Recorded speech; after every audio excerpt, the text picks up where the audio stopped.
Hello, Vedran. It's nice to meet you today. Hi Radichu, how are you doing? Yeah, everything is good. Where are you now, Vedran? Now is time to go very strongly into business because it's actually I think it's the last moment to start with something because the era changing so fast that we didn't even realize that from like you say from black and white we come to the full color right now. It just change in once and every day more and more things coming on, more and more things happening, and now it's time to go and to help people to use the new technology the best way that is possible. Can you tell me about your background, maybe your education? You can start with as early as you can, as you want. Mm. That's maybe from your childhood. What did you like? Whom you want to become, and what education did you get? Okay, I was born in Croatia.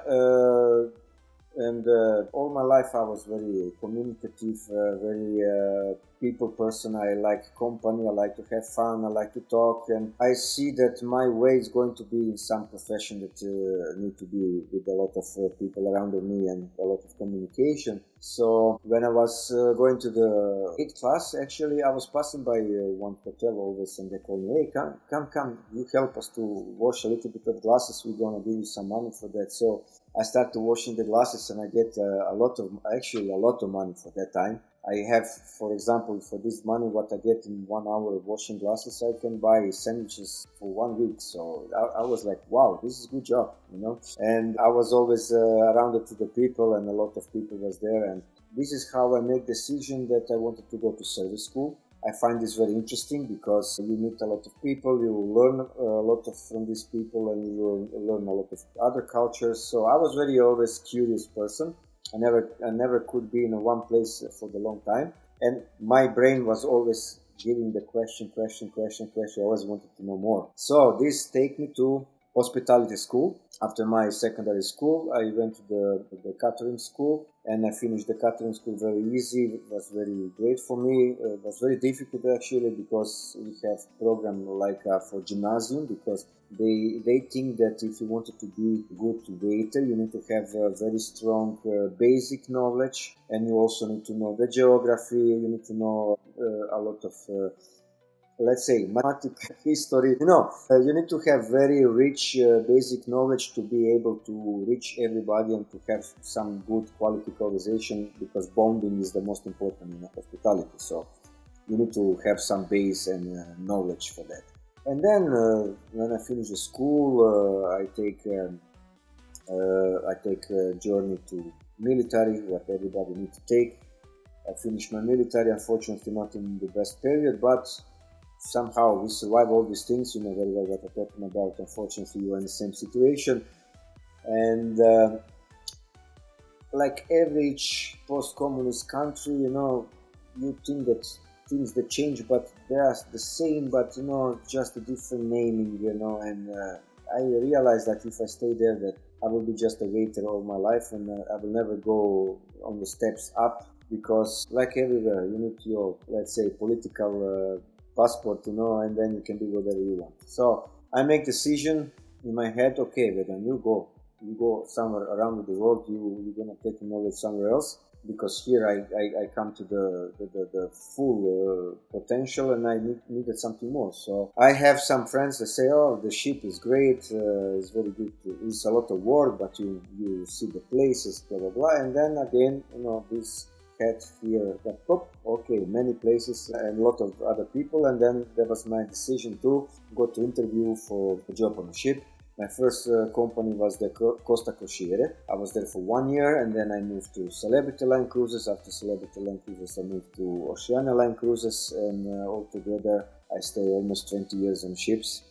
So right now I'm around 25 plus years in hospitality. I started from, when I came on the ship, my expectation was very big, but they put me down very, very fast, because I didn't speak Italian, and I came to Italian company, so it took me time to adjust with the language. So I start basically from the bottom. I start in a garbage room. After garbage room, I finish in a dishwasher, and after dishwasher, I come to the self-service restaurant, and I was separating the dirty dishes and again garbage. And until 2 months, when I learned the language, I started to do what I finished the school, become assistant waiter and be waiter, and then I have opportunity to be schooled for the sommelier in a celebrity line cruises, and I take this opportunity because for me it was for free. So I finished the sommelier school. I become sommelier.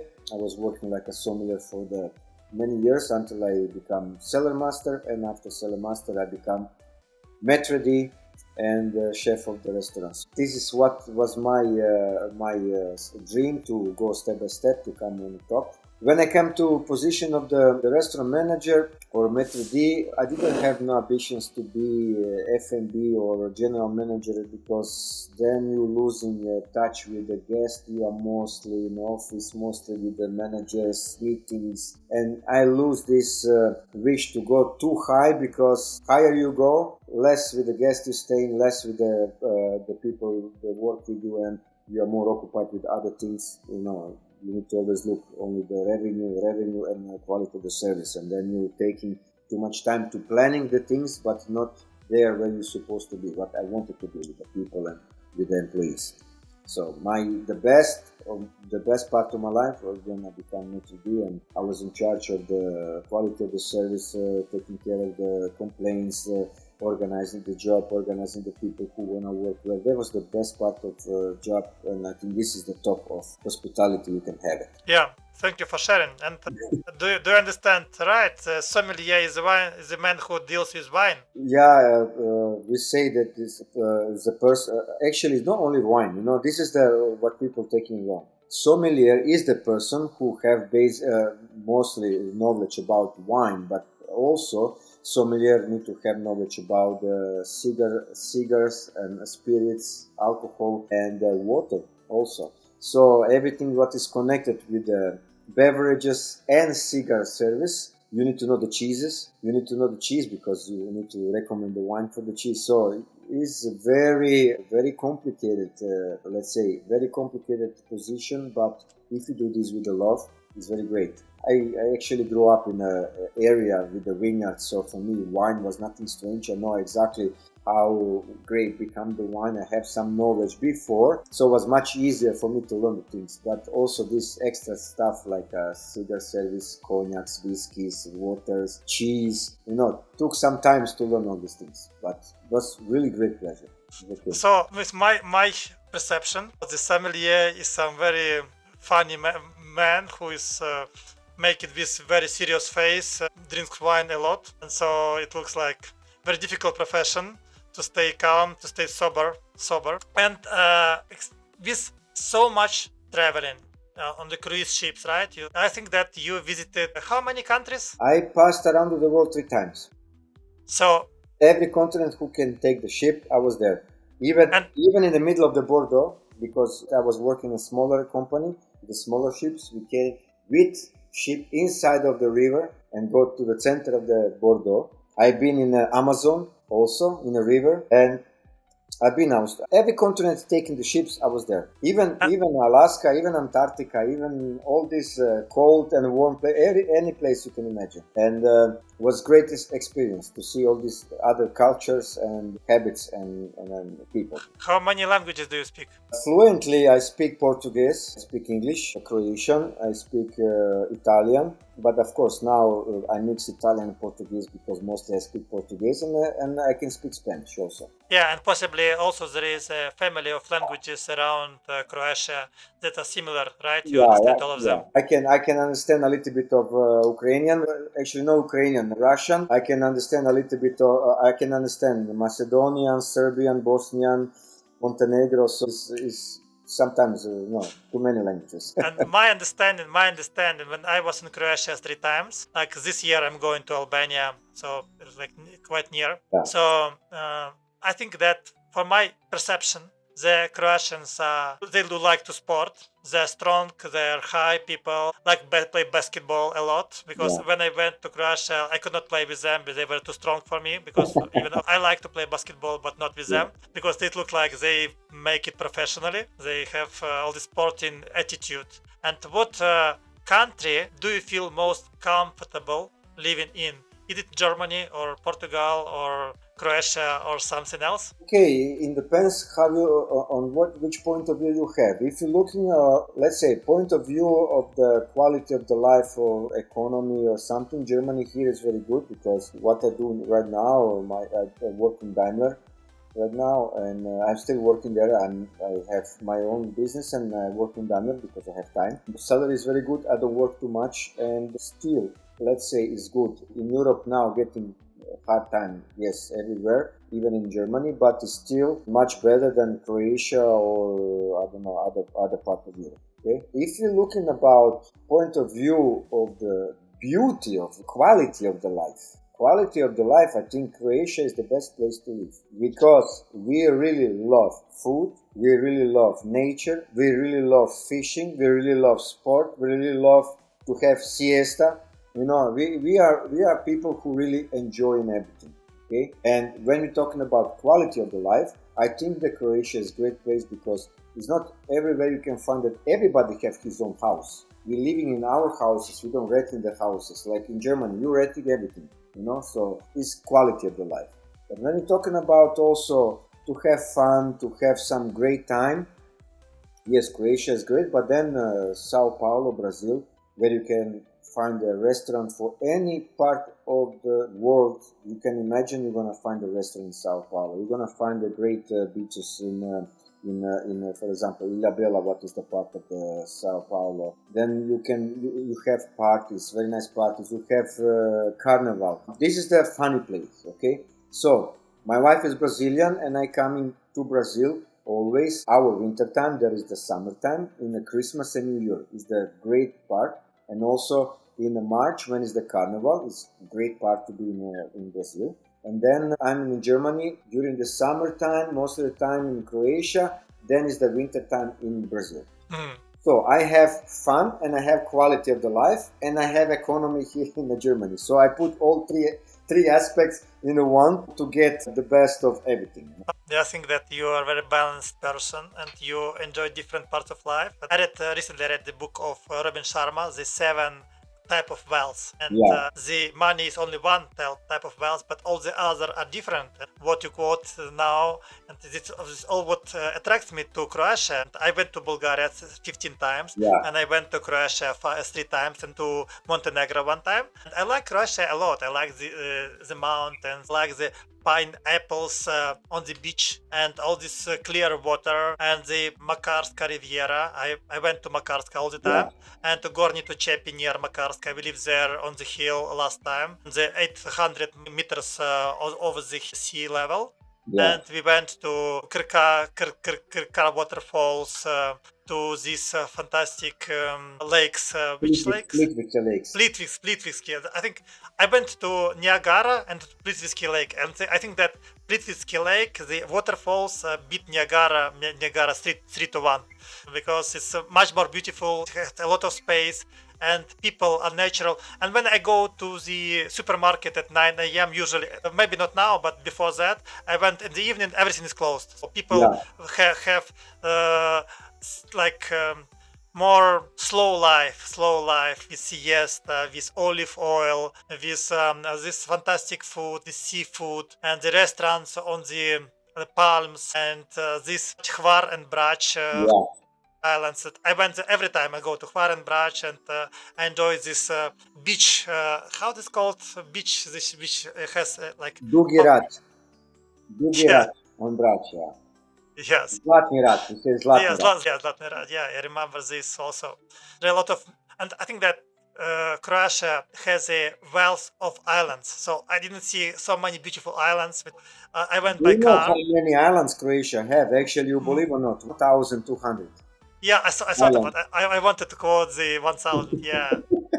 It's a very small country, but a lot of small islands, and the coast is very broken. I went last time on 2021, like before the war, 1 year. We went there by car, 7 people, a large family, 7 people with 3 small children, and so we went there all on the roads. I remember it quite well. But what do you think the how with this natural lifestyle, but now you are more than technology. How do you think technology can help people live yet better life? Okay, let's say like this. How I say, I'm from Croatia. I'm a very natural person. I love nature. I love to enjoy my life. I was never about too much, let's say, computers, robotics, video games. I was always football, basketball. How we say, swing parties. I never been with technology so close. But if you look the world where he's going, and I don't know to say unfortunately or fortunately, is changing, and without IE we will not be able to live. But when I say unfortunately is because this is a tool like everything else, okay? Artificial intelligence is a tool like an airplane, let's say like this. Airplane can sit very nice pilot and to bring you from point A to point B, and everything is great, fantastic, and you are happy. Also can be like September 11, can come inside a person who go directly with this airplane to the building and make a big, massive destruction, disaster, and hurt people. So IE is the same.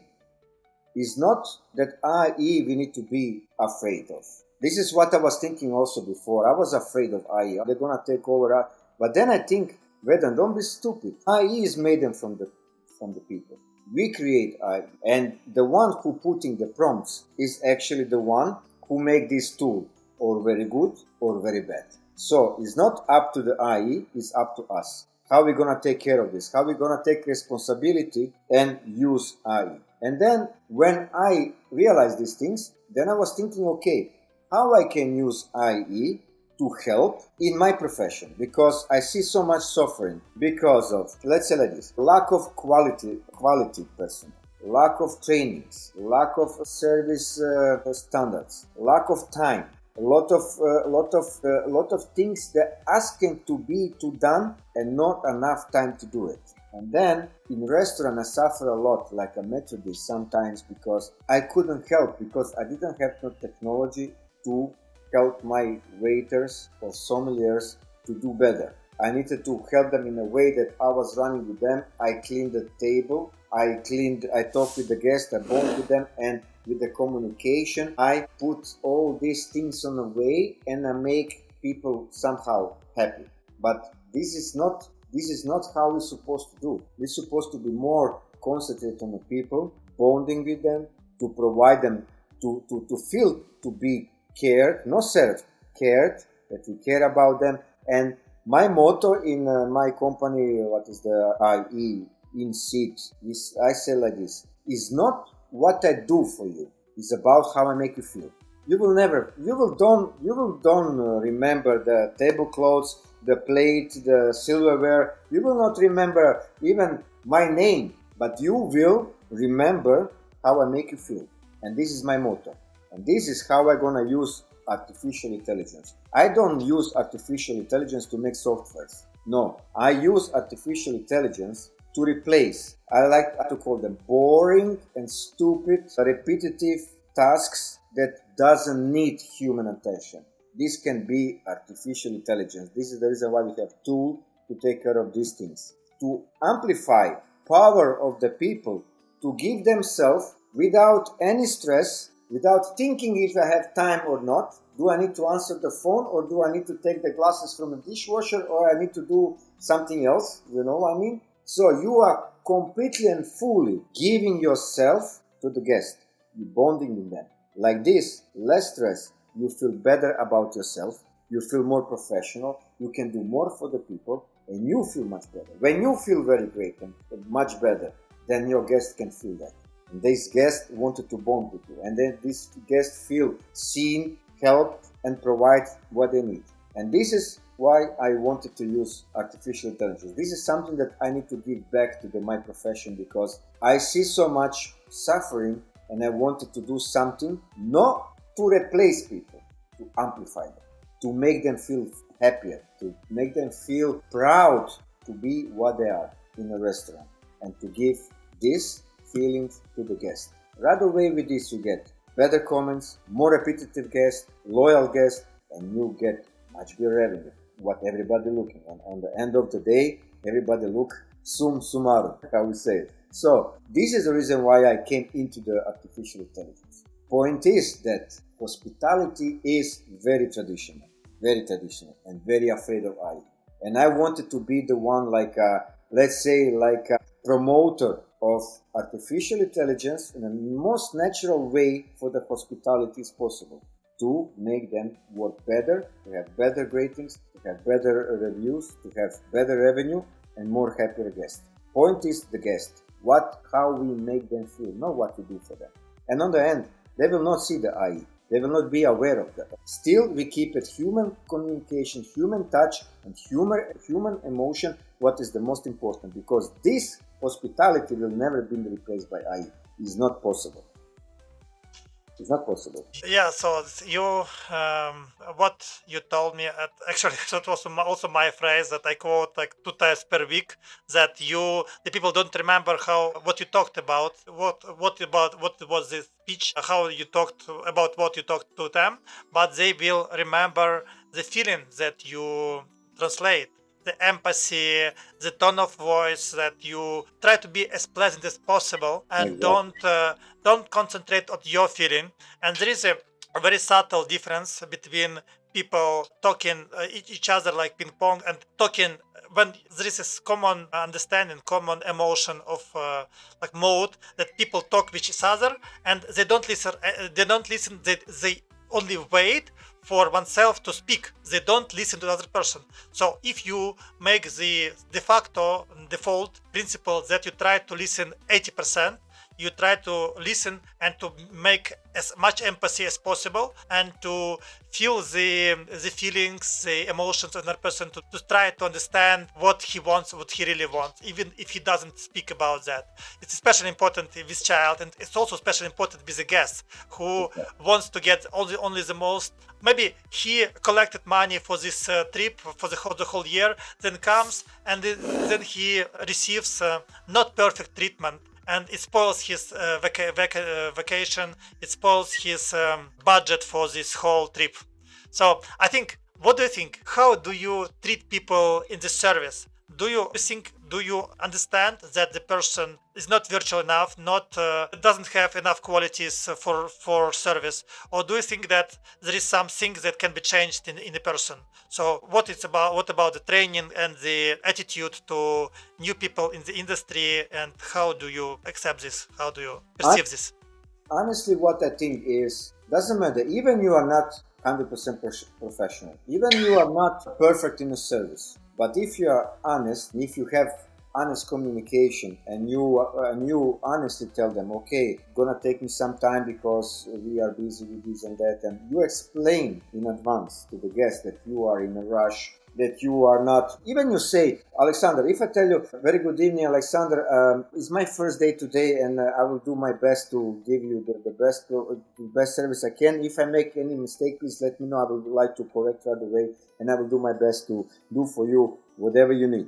You will feel much better because you know that you deal with somebody that is just a new, and you will try to be, to help him also, because he honestly tell you that what he is and what you can expect from him.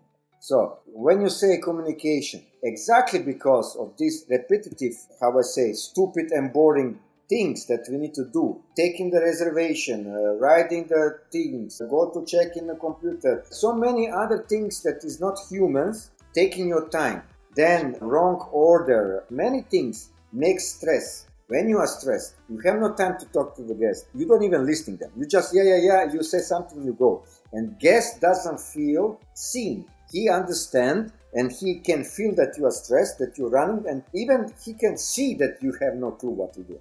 They can see it. And then you get in a trouble and problems, especially the people pay a lot for the cruise, or they pay a lot for the hotel, and they don't have no attentions, and they see that it's the chaos all the time in a restaurant, in a reception. Of course, they're gonna be upset.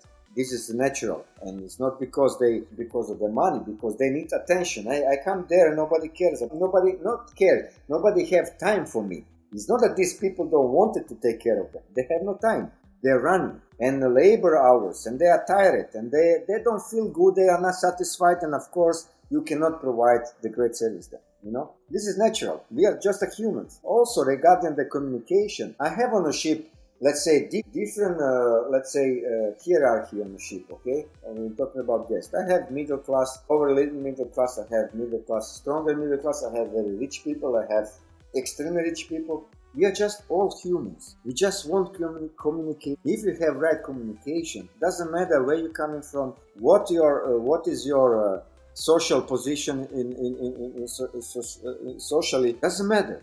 If you provide good service, you have good communication, you're gonna do your job and everybody gonna be happy. Thank you, Vedran. I worked in hospitality for 6 or 7 years, maybe even more, because before that I was a service provider, software engineer in Hotel Rus in 1990s, in the late 90s, and I made their first website for hotels in Kiev, and I founded my own travel agency with hotels. It was more like a service apartment agency, and we rented our apartments that we took from owners for the service. We rented it out on the daily basis, and it was quite a good business in the 2003 and 2009, between these years. And so I saw a lot of scandals, a lot of police and fighting, people like screaming, throwing out luggage from the window. So I saw a lot of things like this, a lot of conflicts and bandits and police, and famous people came to us from America, from Europe. But what I think that I can help is to make communication better and to predict problems and to teach, for example, on Airbnb. We make a booking, but then we have a lot of questions. We don't have anyone to talk to, where to take the key, what are the rules, about the city, about the surroundings that I cannot get on Google, but I can get this only from this apartment owner, about cleaning machine, about how to get to go around the city better, and what to use in the apartment. I think that should be some knowledge base that I can get any questions quickly, not waiting for two days while apartment owner will answer them. And the same with hotels, with apartments, with ships. What do you think? One simple chatbot can do all these things. It's very simple. You just put the database that is necessary about your area, and you have like a concierge that you pay a lot of money. Hotels paying concierge a lot of money, and they are not able to do all the things because they have so many requests. They cannot deal with everything. With the one chatbot concierge, you can help to real concierge to just deal with the very important things that is necessary, the human, and the rest he can do it very easily. This is so you just connect with the couple. For example, you just can connect your chatbot with the tourist info in your city. You have all information from there. So any information the guest want to know, just get in. And how I say, it's not important how he get this. He will not remember. Is the chatbot or you? It's important that he feel good because he get information in that moment that he need it. And you know very well in hotel, in reception, you taking the guest and you have a million phone calls. What is this? What is that? Where is this? What is that? And you cannot take properly your new guest to come into the hotel because you're answering the phone. And what is the first opinion on this guest when they come to the hotel? Jesus Christ, here is the chaos, And is first step in this hotel with the IE technology who helping the hotel to work properly, to have workflow that is very constant and easy, because workflow is very important. If you have distraction in workflow, then you get in a complex problem, and then is the stress and the chaos. When you can feel it when you come to the hotel with a good and smooth workflow, you feel very good from the first moment you came there. You feel very, very confident. And this is not only chatbot. We have now voice assistants that sounds like a real person. Okay, he tell you that he's artificial intelligence, but you cannot see the difference in communication. So he can take also reservation for the spa, reservation for the sport, reservation for the restaurant, whatever you need. So this receptionist doesn't need to answer the phone. He can take care of the guests who come in on the reception. Again, guests even don't notice that is the behind some artificial intelligence or machine if he doesn't use himself. Also, you have, let's say, hotels, specifically hotels, they have a lot of expenses and they're throwing a lot of food. wrong orders, too much orders from outside, and they're throwing a lot of money. Actually, when you put one basic calculation and you have analytics that AI can do for you, he can exactly tell you how much money you throw through the window every month. And believe me, the numbers are not so small. The numbers are not so small. And I understand they're very traditional, they're afraid of AI, but if they give us a chance to show them what is the opportunity with the AI, they will not get rid of the people. They make them to work much easier, amplify their power of communication and bonding with the guest, and they're gonna have exactly full control of expenses and profit. And I can see on the many case studies that what they invest in artificial intelligence, they get back in a minimum of 60 days, 3 times more. So this is actually practically, we say this, money on the table that you pass by and you don't want to see. It is very intrigued. I was kind of also very skeptic, but when I start to make calculation, just one small example. During the day, just calculate how many missed calls you have on the reception because the receptionist was not able to answer the phone because it was talking to you on the reception. Minimum, let's say 5 per day. Every each call is potential guest to occupy the room. Let's say the room is the 50 euros, okay? 5 calls only per day with the 50, 5 for 5, 200 this is 250, 250 euros per day. 10 days is the 2000, yes, 2000. Now imagine in 1 month, only in a couple of the missed calls. If you have artificial intelligence voice assistant, it doesn't miss any call, even at night, 24 hours per day. So you can increase bookings minimum for 30%. Now you calculate how much 30% can be in the base of the 1 month. This can be thousands and thousands of euros. This is only one thing. It's talking about reservation for the restaurants, ordering through the QR interactive menus, which upselling, because waiter have no time to upsell because he's running like a crazy. He have no time even to talk to you. He cannot upsell. This is the small things. When you put all together in 1 month, I think we're talking about 10 to 15, some hotels, 20,000 euros per month, just on a couple of things. I'm talking about automatization when we control how much we order, how much we throw, and to optimize the orders for the hotel and the expenses. So this is a lot of money standing on a table just to have a look and to pick it up. And we need to stop to be stubborn and afraid of AI. AI is nothing else, just a tool to help us. And if you know how to use it, and I always say I'm gonna use AI only to help people. My intentions are good, and I'm not afraid of AI because I know what I'm gonna make will help people, will not hurt them, will not replace them, will not fire them. So this is why I actually go into this AI, because I believe in that, and we just need to control who deal with the AI and how to deal with the AI. But I don't think so that we need to be very worried about small people like us. We're gonna use AI for our benefits to help us. We don't have no appetites to control somebody, so we don't care about these things. I think this is some other spheres that we need to be worried about it, what they're gonna do with AI and for what they're gonna use. But this is not reason for us to be afraid to use AI to help us in our job. Yeah, thank you. Yes, I think that you make point with economy of the AI investment in 60 days or less.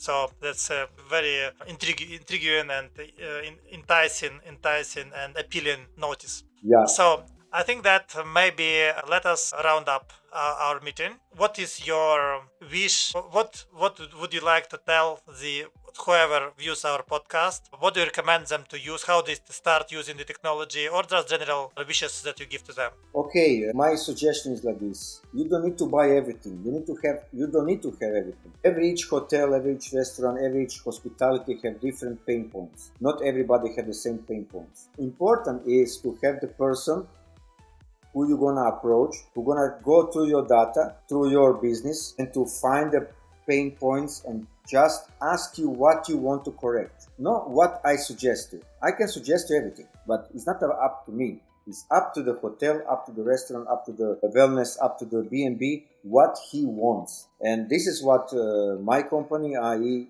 Inseed UG, what I offer. I don't do the softwares. I don't offer the dreams. I don't know which ones. I promise nothing. I take your business, I analyze, I show you where is your pain points, where you're losing the money, where you're bleeding the money. I ask you then what you wanted to do. And I do exactly what you tell me to do.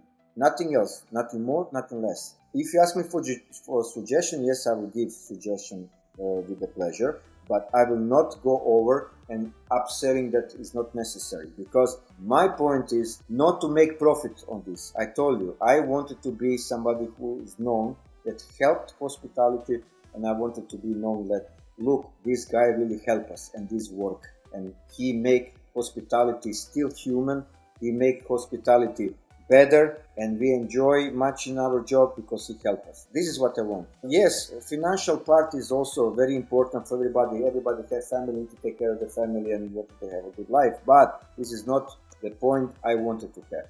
My point is not what I'm going to do for you. It's how I'm going to make you feel. And if I don't do it, and if I don't do what I promised to you, you don't pay me. I'm like that. I told you in 60 days that we're going to prove your revenue for this and this amount, or you're gonna return your investment this and this amount time. If I don't do that in the 60 or 90 days, it depends how big business is, I don't charge nothing. I work for free. So this is how honest I am, and how honestly I wanted to go into it. I don't have right now too many recessions because I just started, but with me you can know that you have honest person. What I promised you, I'm gonna do it. I don't just talk and don't do it. If I say something that I'm gonna do, I'm gonna do it. If I don't do it, I don't charge you. It's for free. This is how I do the business. Yeah, thank you, Vedran. That is very strong point about your offer. Don't pay me if you don't get your money back. No, if I'm useless, why to pay me? You understand? Yeah, thank you, Vedran. I think that is the point that everybody will get from you. I hope so. Thank you for sharing. Thank you for this interview.